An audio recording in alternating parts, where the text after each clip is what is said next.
am traumatized, like absolutely traumatized. And what happened was somebody shared some photos with me of some chickens who were just in horrific conditions. And what traumatized me, what blew my mind the most about it, is that these chickens had previously belonged to somebody who I would not have expected to see these kinds of issues with. And listen, I get it. I have a lot of birds and I understand how sometimes things can just get away from you and how sometimes when it rains, it pours. So sometimes you're not just dealing with mites, but all of a sudden you have lice and internal parasites and scaly-like mites and all of the things. I know how those things can just kind of pop up. Like many of you, I'm sure, I lay eyes on my flock every day. Every day, probably multiple times a day, I'm out collecting eggs, changing water, feeding, so I can lay eyes on everybody daily. For the purpose of this video, I just want to give you a really quick rundown of things that I stay mindful of in my flocks all of the time. And of course, sometimes we miss things. This is not a shame post. This is just a heads up, this is what I look for post. Let's see here. Who is gonna be a really good chicken for us, and let us use them as an example here. I can't say she came along willingly, but I think this little silver Americana is going to do the trick for us. So we always want to see clear eyes, clear nasals, no discharge coming from the mouth, eyes, nose. We don't want to hear any gurgling, although gurgling is not a death sentence. It can be caused by many different things. Chickens have really sensitive respiratory tract. Things like gapeworm can cause gurgling, crop issues. When I would worry about gurgling is when chickens are lethargic, not eating or drinking, when it's accompanied by swelling in the face or eyes, nasal discharge. Those would be indications of something more serious going on. She's not a real great example of this because she's an Americana, but on like cockerels, roosters, for example, I would be looking at their combs and wattles. I would be looking for marks, lacerations on combs and wattles, really because dry fowl pox, that's where you're gonna see it. You're gonna see blisters, little black lesions or whatever on the comb and wattles. It's not a death sentence.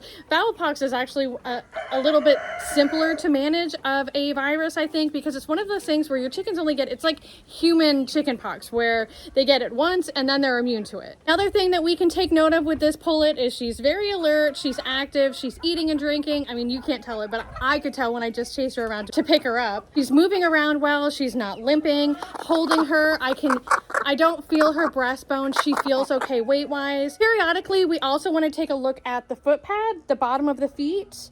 And there we would just be checking for bumblefoot, which is really pretty common. It's caused by like bacteria. Usually it's caused by the staph virus in the soil. Sometimes chickens get small lacerations that go undetected on their feet, and the lacerations get infected. That's where we see bumblefoot. Another thing that I try to keep an eye on is feather damage, which is tricky because this time of year chickens are molting. This pullet is less than a year old. She should not be going through a molt. She's obviously not going through a molt right now. But the reason I'm looking for feather damage is because I'm looking to see if maybe it's something that a rooster has caused, or if there's indication of something like mites or lice going on. If I were dealing with a lice issue, typically the areas where I see lice are around the face, right up in here around the face, or under the wings.